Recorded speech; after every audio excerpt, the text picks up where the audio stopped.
үзэгчдээ та бүхэндээ энэ өдрийн мэндийг хүргэе. Нотко Яриа нэвтрүүлгийнхаа 5 дахь дугаараар та бүхэнтэйгээ дахин уулзж байгаадаа баяртай байна.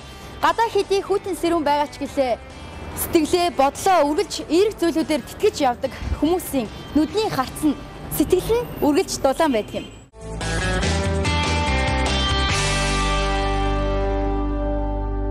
Нотко Яриа нэвтрүүлгийн маань энэ удаагийн зочин уян хуурыг эзлэн тоглогч, морин хуурч, дорч нэмийн Шинцог Гений.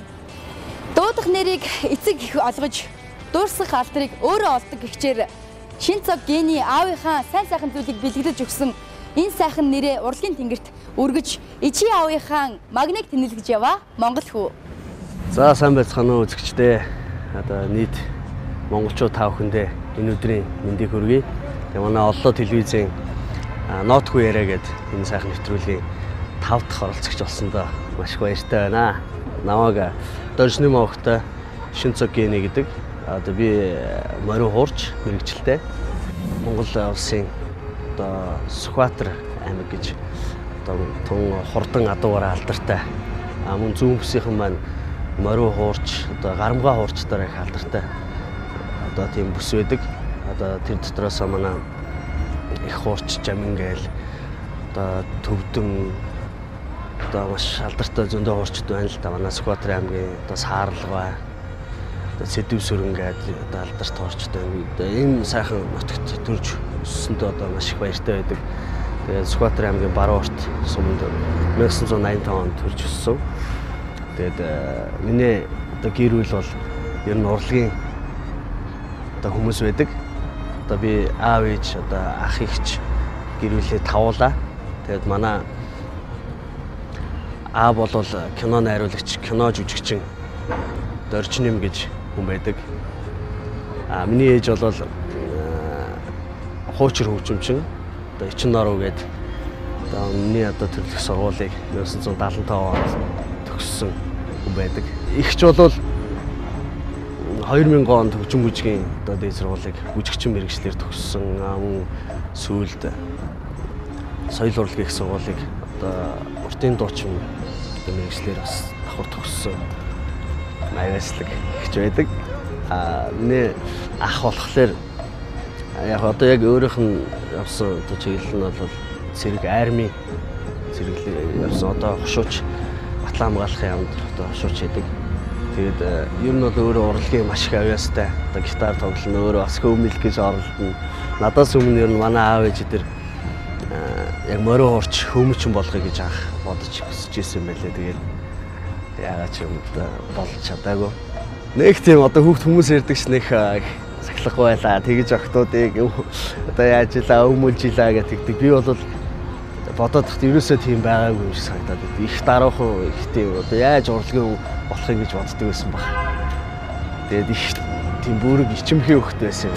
Жишээ нь би нэг 7 настай нэг сургуулийнхаа нэг том дуулаачийн нэг тэмцээнд ороод тэгээд их хөөрхөн дуулдаг байсан юм аа. Тэгэхээр нэгдүгээр төвөртөө орч одоо нэлээд сайн тэнцчихэд хоёрдугаар төвөртөө эхнийхээ дууг эхлээд явж байгаад хоёрдугаар одгаас нь жилөө нэг үгээ алдаад шууд тайзнаасаа буугаад нэг уйлаад гүйчихсэн юм.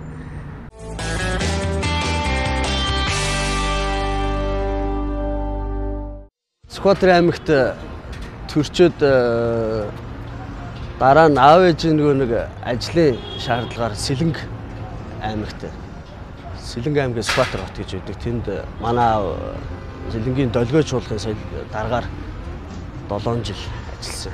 Тэр хугацаанд би аав ээжигээ дагаад манай ээж чи хөгжимчин байлаа.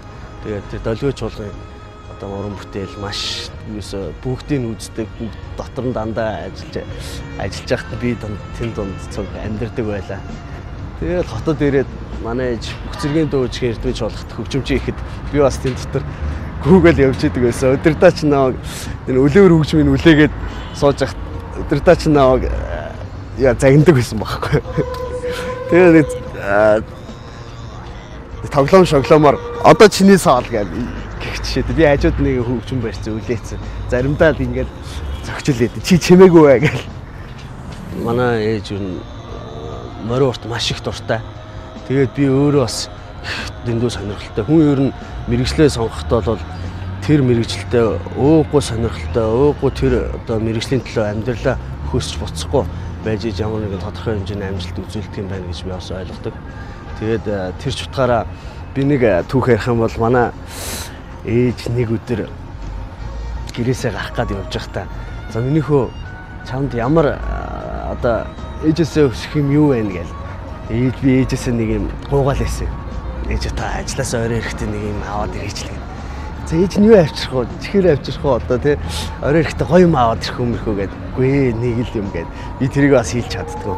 Тэгээ юу минийхөө гэдгсэн чинь яг гарахт нь дааг гэж хэлсэн байхгүй. Одоо манайч одоо тийм мал залтай малч айлч ш тэгээд хотел яг яаж одоо хаанаас тийм авчрах. Одоо юу одоо энэ төрөөд идэх юм тэгээд ээж тохойд. За ээж нь ямар ч байсан дааг авчирнаа гэдээ явсан.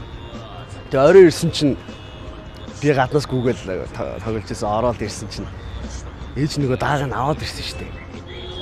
Өө тийм үү хаана вэ гэж гүгэл ороод харсан чинь орон дээр нэг ууттай хөгжим байсан. Тэр бол миний морин ууртай анх танилцсан өдөр байсан. Тэгээд би гаднаас нь морин уураа ингээд хурж тогшиж үзсэн.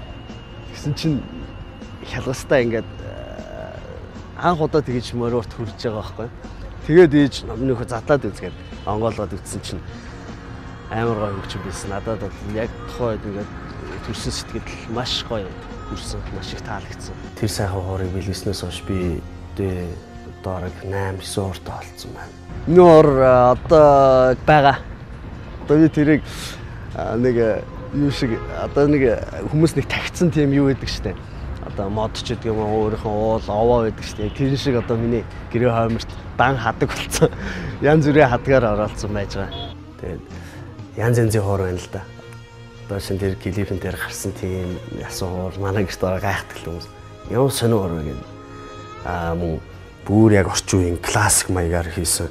Одоо сонгодог тэр хийл одоо дөөрэж хийсэн манай төвшин төргээд урлаач байдаг. Тэр хүний хийсэн урвжлал байна.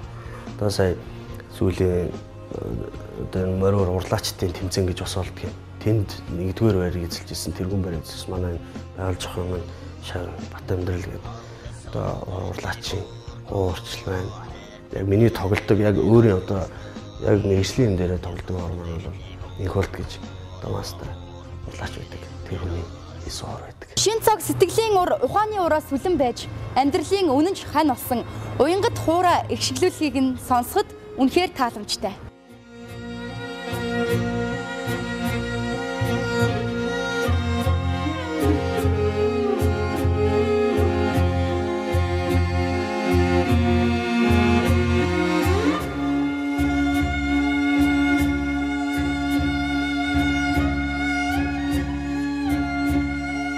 Яг тухайн үед тэр жоохон бахтаа шууд сураагүй л дээ тэр морин уурыг маш их хүндлээл ажиллаад ингээд хандаа өлгөөл маш их удаан байсан. Тэгээд дөрөвдүгээр ангид би тэрнээс хойш маш их хуурыг одоо хуурч болох юмсан ингэж гоё тоглох юмсан гэж зүүдэлдэг байсан.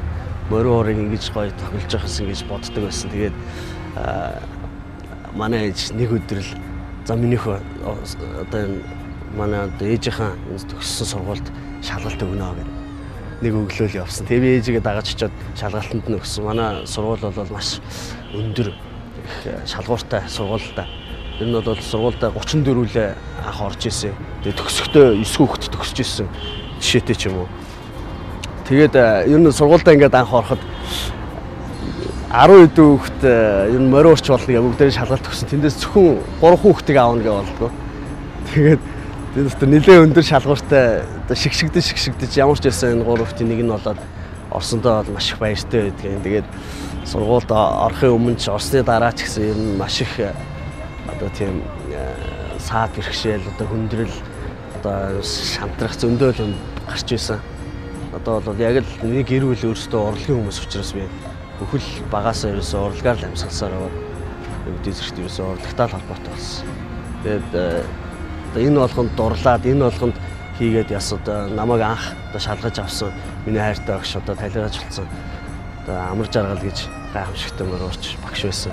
Энэ хүний одоо маш олон шавнар байдаг.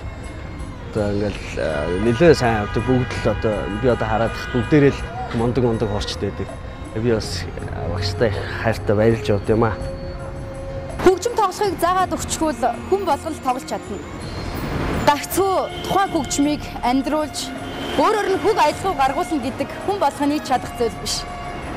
Тийм учраас хөгжимтэйгээ дотоод сэтгэлээрээ холбогдож, түүнтэйгээ хүүрнэлдэж байж хороод хосгүй морин хуур хөгжим маань ийхүү сайхан ишгэлдэг болов.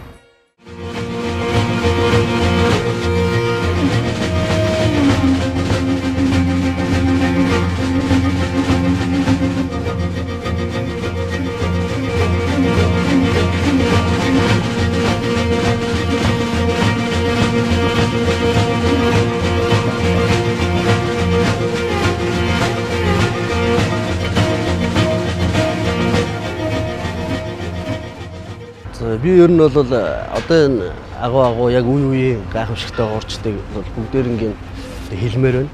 Гэхдээ тэр дотроос бас миний өөрөө бас хайрлаж хүндэлж явдаг Монголын бол дарт уурч цог бадрах гэж цаахан уурч байсан. Би тэр үнийг жоохон бахтаа маш их хардаг байсан. Зүтдэг байсан. Тэгээд миний одоо ойр дотны таньдаг хүмүүс ч юм уу хүмүүс хэлээд идэг байхгүй. Тэрийг бол манай цог бадрахыг дандаа цогоо гэж дууддаг байсан. Тэгээд би ч өөрөө нэг шинэ цог штэ. Тэгээд чи одоо тэгээ өөрөө бас наа чи махлаг хүн байсан. Тэгээ яг хуураа тоглохлоор хамаг хүлсэнд ингээд цовчдаг. Тэгэл нүдэ айнаал ингээд сэтгэл зүхээр ингээд тоглолдог байсан юм. Тэрийг би бас маш их хардаг байсан. Тэр үеэс бас их үлгэр дуурайл авахыг хүсдэг байсан. Тэгээд чи чинь нэг цог бадрах маань талигаач болцсон. Тэгээд чи чинь шинэ цог гэдэг цог бадрахын дараагийн шинэ хөвлбөр юм биш үү гэд хүмүүс тоглоод инээгээд инээлддэг байхгүй. Тэгээ бас нэг чиний зан ааш мааш чинь ч гэсэн ер нь их адилхан юм аа гэж тэгж хэлээд тэгээд би яг тэр хуурчийг анх тэгж харж төсөөлөд тэр хуурчийг ямар гоё тоглолт юм бэ шиг бас болох байсан. Тэгж бас тэр хүний бас тэр сэтгэлээс сэтгэл зүрхээр орж яаж цаанаас надад нөлөөсөн ч биш магадгүй. Манай ард түмэн эртээр үеэс арга бэлгийн шүтэн барилгын гүн сэтгэлгээг ардын аман зохиол дуу хөгжим ёс заншлаа дээдлэн хүндэтгэж ирсэн билээ. Үүний дээр бэлэгдэл хүндэтгэлийн нэгдмэл цогц болсон Монгол оюун ухаан соёлын хосгүй сод бүтээл ихшгэлэнт хос чавхтас морин хуур маань маргаангүй манай үндэсний соёлын өв билээ. Энэхүү гайхамшигт хөгжмийн зэмсгээ эзэмшиж дээдэлж үе тэнгийнхиндээ үлгэр дуурайл бахархал болон явж байгаа авьяаслаг залуус жил ирэх бүр нэмэгдэж байгаа нь сайшаалтай. Шинэ цаг сургуулийн сурагч байхдаа их итэг санаачтай хүүхэд байсан байгаа. Урлагийн тэр дундаа хөгжмийн хүн болохыг хүсэх юм бол амьдралтай цаг хугацаатай уралдаж аливаа зүйлийг шинийг үргэлж цаг үргэлж эрэлхийлж байх ёстой гэдгийг багасаа тэрээр ойлгожээ. Тэгээ би 1997 онд хөгжим бүжгийн одоо коллеж гэдэг үед нь анх хэлсэн орж исэн. Тэгээ 2007 онд одоо 10 жил сурч төгссөн. Тэгээ ер нь хөгжимчин хүн гэдэг бол одоо маш их сууж, маш их одоо бас дан ганц давтаал суугаад ах одоо үгвшилтэй. Ер нь бол гадуур явж явахдаа ч гэсэн боддог. Дандаа тэр уран бүтээлийн тал дээр л ерөөсөө байн бодож сууж явдаг. Тэгээд ер нь бол сургуульд байхдаа маш их удаан давтаж сууж хийдэг байсан байна. Одоо манай одоо энэ одоо сурж байгаа хүүхдүүдийг хараад тахт энэ тэгж давтдаг, тэгж хийдэг хүүхдүүд ерөөсөө байхгүй болчих. Би чинь ерөөсөө надад 5-6 цаг давтчихад тахтал надад энэ багдаад байгаа юм шиг санагддаг байсан. Тэгэл ерөөсөө хүн одоо 24 цагаас ишөө илүү цаг хугацаа байсан болов гэж бас заримдаач боддог байлаа. Тэгэл өглөө ингээд унтахлаар ерөөсөө нойр хүрдгөө. Тийм ма тэгээд хийчихсэн юм ба зад нэг одоо цагийн өмнө ч гэсэн төрүүлж усаад ишт очиод өглөө очиод гам уншаа сууж байхаас гэж дандаа боддог байсан. Тэгээд тэрүүгээрээ ч гэсэн хийдэг байсан. Тэгээ нэг хүндрэлтэй тал гэх юм бол ер нь бол мориор ер нь бол хөгжим гэдэг чинь тийм амархан зүйл биш шүү дээ. Хүний мэдрэмж, оюун ухаан маш их хөдөлмөр хэрэгтэй байдаг. Нэг удаа би гадагшаа нэг жил сургуульд байхдаа нэг нилээ хэдэн удаа дараалан гадагшаа удаан хугацаагаар явсан юм аа. Тэгээд ямар ч байсан сургуулиас нэг тэр жил чөлөө авчихгүйгээр шиг тэгэл өнгөрсөн. Тэгээд тэр жилийн хаврын шалгалт нилээ улсын тийм том шалгалт байсан. Тэр чинь 10 дугаар анги байсан баха. Тэгээд улсын шалгалтын үе байсан. Тэгээд надад би ямар ч зохиолоо хийгээгүйсэн. Тэн дээр 5 зохиол тоглох хэрэгтэй байсан. Тэгээд надаа яг хийхэд 1 сарын хугацаа үлдсэн байсан. Нэг ч зохиолоо хийгээгүй байж байгаа. Тэгээд багштайгаа ярилцж байгаа. Дандаа шин зохиолуудыг авч хийжсэн. Тэгээд 1 сарын дотор би үнэхээр тэр 10 цаг гэж байдаг бол 12 3 цаг гэж байдаг бол би ерөөсөө өдөрт ерөөсөө зөвхөн тэр шалгалтын зохиолуудыг бэлтжижсэн. Тэгээд өглөө барагч 5 цагт гараад орой бараг л одолчонд нэрээ 1 2 гээл гэртээ ордог байсан. Тэгээд энэ бүх одоо их хөлс хүч хөдөлмөрийн ард би яг 100 гэж оног 100% гэдэг оног 1 сарын дотор авчаад тэрэн дээр би ямар их кайф авч тэр шалгалтын дараа маш их кайф одоо тэндээс маш их аз жаргал баяр баясгалыг авч исэн. Тэгээд би ер нь тэрнээс хойш зөндөө 100 авсан л да. Тэгээд за чи ингэж ирүү гэсэн шиг би сургуулаа төгсөхдөө яг ерөөсөө өөртөө зориулсан мөнх болдохын одоо төрийн шагнал авсан 3 ангитай морин урын концерт байдаг. Тэрийг одоо мөнх болдох маань анх надад зориулж ицсэн.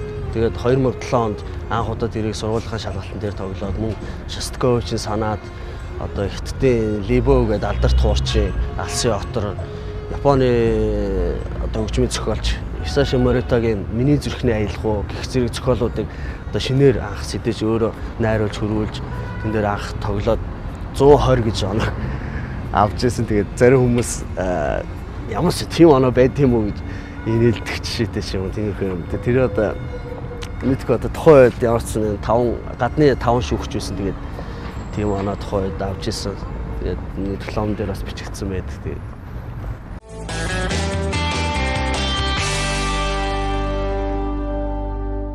энэ морин урын тухай бол маш олон түүх одоо домог одоо хүмүүс ам нам дамжин ярилцдаг. Тэр дундаас бол маш их түгээн дэлгэрсэн. Одоо хүмүүсийн мэдж байгаа юу бол хүн амжилтын домог гэж үүдэг. Одоо нийт монголчууд болон гадаадын одоо урлаг судлаач хүмүүс одоо маш их мэддэг. Ер нь бол гол энгийн жишээ нь бол хүн амжилт гэж нэгэн сайхан ир байжгаад одоо нэгэн сайхан бүсгүйтэй танилцаад зэргийн алба хаахаар тэр хол нутгийг зориод явж байхдаа одоо банк гэрлүүгээд тийм нисдэг тийм сайхан морьтой тэрүүгээр одоо шөндөө очиж уулзчаад буцаж ирдэг байж л тэгээд нэг өглөө хорон санаатай нэг мөн хүн тэр морьных нь хоёр талавчийн тасцчих. Тэгээд тэрнээс одоо тэр морь одоо санаалзангуй хашууд ч мөн тэр одоо сайхан үсгүүгээ одоо санд орсож морьороо одоо тэр морьныхаа бүхэл арьс ширээр нь одоо зурлаж мөн одоо хоёр сүүлээр нь хоёр халгас татаж одоо ном хийгээд одоо морьныхаа хамгийн том хавирга гэж үүдэг тэрүүгээр нь одоо ном хийж ингээс татаж хөрөөдөж одоо тэр морь санд орсож яасан гэж түүх байдаг домог байдаг. Тэгээд тэр чухалаар дэлхийд бол дэлхийн одоо орлог судлаачид одоо энэ морь уурчид маш олон хүмүүс сурж ин л та. Миний мэдх юм бол Америкийн, Герман, Франц тэгээд ер нь японочууд бол маш их одоо судал сонирхож сурж байна. Японочууд миний нэг сонссноор бол японочууд хоорондоо хэн сайн одоо морьор тоглох вэ гэж дан япон хүмүүсийн дунд тийм нэг тэмцээн зохиосон гэж сонсч байсан. Тэгээд энэ нь бол одоо маш их зурх ууштай маш их би энд бол зөв гэж бодож байгаа. Ягаад гэвэл энэ одоо Монголын гайхамшигт урлаг одоо тэр дэлхийн төгөлдрөөр хийл гэдэг шиг дэлхийд гэж олон түгээсээ дэлхийн олон гадаад дотоодын хүмүүс одоо тоглож морьорыг дэлхийд одоо дэлхийн хөгжим болгоход түгээсэй л гэж би бас маш их өсөж мөрөөддөг байна. Одоо нэг хар хүн те нэг Африкийн хар хүн гадаадын шаардлагатай хүмүүс ингээд хоорондоо ингээд тоглоод байж хат Монгол дугт ирсэн ба тий. Тэгээд дэлхийн янз янзын сонгодог дуг тоглоод байж хат. Ер нь бол хинж төсөөлөд батхад маш сонирхолтой харагдах ахaltaа. Тэгээд мөн энэ чутгаараа ер нь түүхэн сэдвтэй маш олон кино одоо зохиолуудад одоо морьор хөгжмөр тоглох одоо тохиолдол маш илбэг болчихлоо сүүлийн үед бол. Тэрчмээ одоо сая хамгийн сүүлд тогсон 10-т гэдэг энэ түүхэн сэдвтэй Чингис хааны одоо 1110-ийн одоо энэ зохион байгуулалтын тухай нэг Арбан баатрын одоо үйл явдлаар хийсэн одоо Монгол фильм гэдэг одоо манай Золон ах найруулагчтай маш сайхан кино хийсэн байгаа. Тэгээд энэний хөгжмийг одоо өөрөө Яг тэр хөгжим бол дандаа морин уурын гоцлолтой. Энэ хөгжим бол манай Чимбаах маань бичсэн. Тэгээд энэ хөгжмийг тоглосонд одоо маш их баяртай.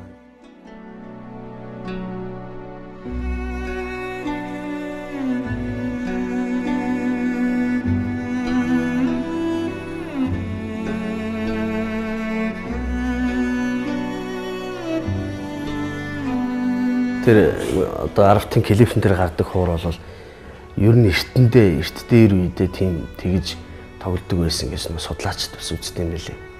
Ер нь бол тийм одоо модон цартаа тийм одоо энд байгаа шиг ийм хурууд ер нь байгаагүй. Бүр сүүлийн үед одоо жам багш тэр Яруугаа гэж алдарт одоо Оросын мастер гэсэн тэр хүмүүслийг оруулж ирж энд одоо хийл яг ямар байдгүй тэр одоо энэ вилэнчилгээд хөгжим ямар байдгүй яг тэрэн шиг модон цартаа болгож өгсөн байгаа. Бүр дэх үедээ бол ширэн цартаа байсан. Тэгээд тэр үлгэр домгийн туйлын тэр юм дээр бол яг юм ясан хуур яг мориныхоо толгоогоор ингэж хийж яг энэ мориныхоо ширээр ингэж татаад хялгасын яг мориныхоо сүүлээр ингэж тоглодог байсан гэж түүх байдаг. Яг тэр утгаараа бол тэр киноны тэр хөгжим бол яг тэр юмнаас бол сэдвүүлсэн байгаа. Тэгээд манай Тэнгис болд гэдэг алдарт зураач байдаг шүү дээ. Тэр хүний их хүлгийн туйлс гэдэг гайхамшигтай зураг байдаг. Нэг хөшөөний бүр нэг их түүх өгүүлж байгаа. Нүд нь ингээд одоо зөвхөн доошоо унжсан. Тэгээд яг тэр ясан хуураар ингээд тоглож байгаа тэр зураг бол гайхамшигтай зураг. Тэр зурган дээр байдаг тэр хуур бол яг энэ хуур байгаа. Тэгээд энэ тэр одоо түүх яг тэр домог өгүүлсэн. Гайхамшигтай. Ер нь би яг тэр хөгжмийнхаа аяыг бол яг өөрийнхөө одоо энэ модон цартаа хуураар тоглосон. Гэхдээ ягаад ч юм одоо тэр 10-р киноны юутэйгээ зохиомжтойгоо өгүүлэлт ч холбогдож заавал тийм хуураар тоглох болсон. Тэгэхгүй бол одоо яг тэр үеийн киног ч би орчин үеийн хуураа одоо барай суугахаас гэж байгаа. Иймэрхүү санагдаа зохиомжтойгоо холбогдож өгөхгүй. Яг тэр хуур маань бол яг одоо энэ хуур шиг мэрэгжлийн төвшөнд бол тэгж гоё дуурахгүй. Хүмүүс бол тэгж ойлгоод тийм мэдгүй хүмүүс ямар сони ийм хүчтэй ингэж гоё дуурдаг юм уу гэдээ асуугаад байгаа. Яг өндөө бол тэр клипний яг тэр киноныхоо сэдвүүтэй холбогдож өгсөн.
Нэг удаа би өстой яг үнэхээр уйлж тоглож байсан.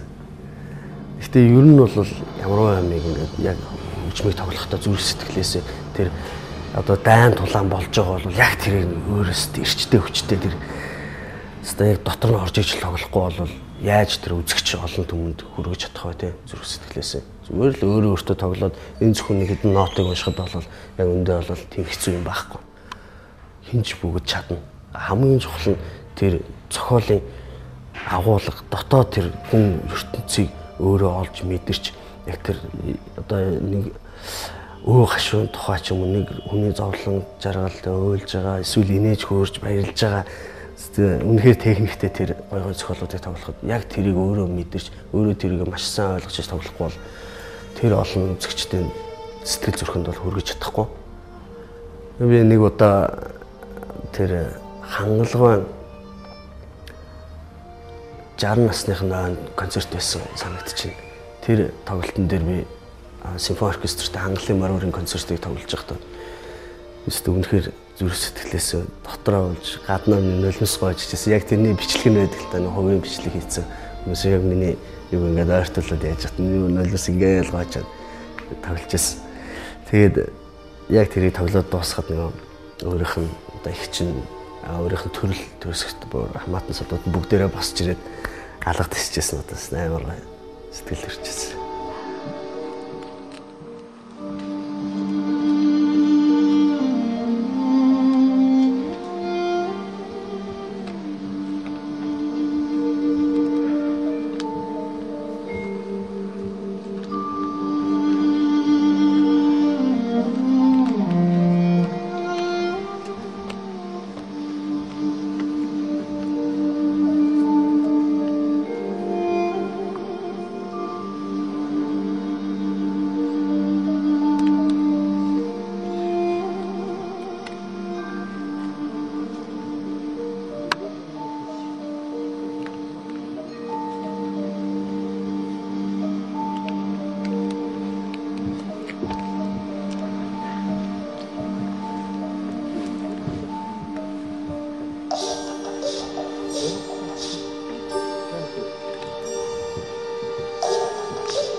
Энэ Out гэдэг киноны хүчин бол Чамбах дээр ер нь өмнө бие биенээсээ мэддэг байсан.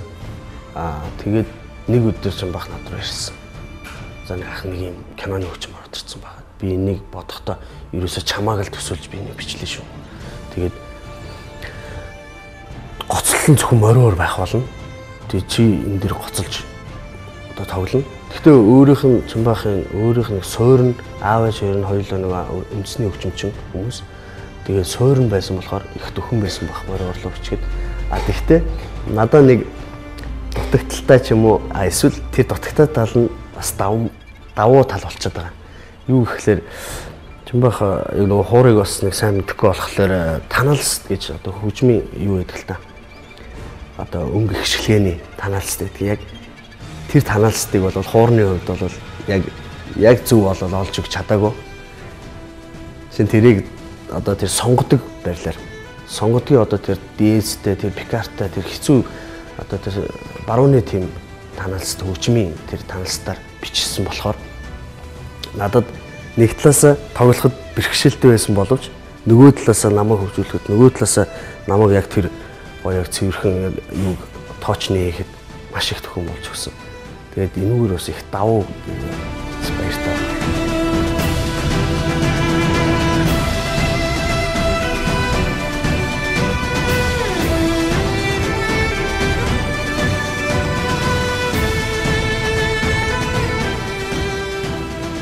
Миний гайхамшигтай хөгжим бол ер нь бол байгалийн хөгжим. Байгалаасаа цогцолгоотой. Энэ хөгжим бол ерөөсөө нэгч төмөр одоо тийм металл зүйл ч юм уу ерөөсөө тийм ороогүй.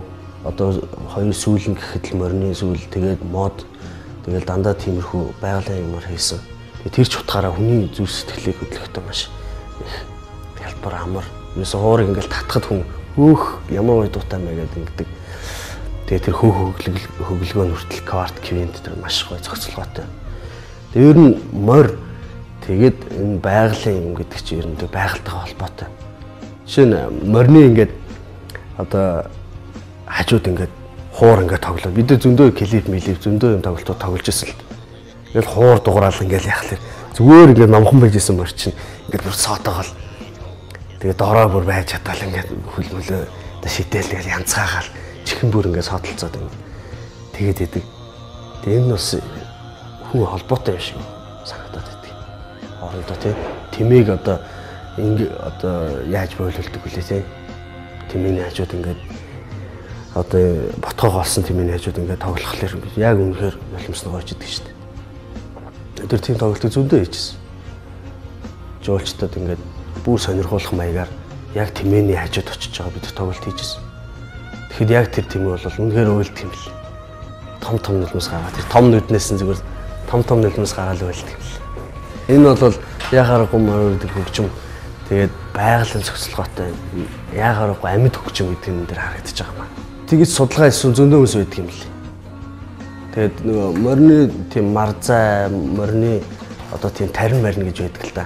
Яг тэрийг моринд ингээд хилээд яхахлаар яг тэр морь одоо хүн шиг морь гэдэг чинь ерөөсөө өөрөө амьд амтан яг өөрөн гэсэн оюун ухаан байдаг гэж байгаа. Тэрийг бол маш олон судлаач судалсан байдаг.